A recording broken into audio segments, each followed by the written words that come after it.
L'organisation des plaisirs dans notre société moderne, c'est un véritable cauchemar.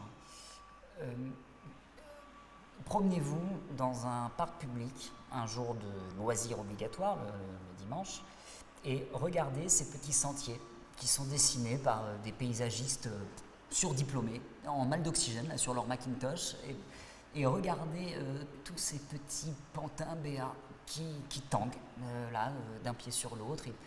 Ils se promènent, quoi, ils suivent le programme, et ben oui, c'est dimanche. Et regardez autour d'eux cette nature, cette petite nature harmonieuse, mesquine presque, sans aspérité, sans surprise, surtout sans événement. Et je vous parle pas des couleurs criardes de ces enclos là réservés à l'élevage de nos enfants, le rouge primaire du toboggan, le bleu primaire du tourniquet et le vert primaire du sol, matelassé, imitation pelouse, pensé pour bien amortir les chocs. Et ce petit design doucereux, pensé pour l'éveil, pensé pour l'épanouissement. Mais pourquoi réduit-on notre progéniture à tant de niaiserie et d'inélégance? Pourquoi?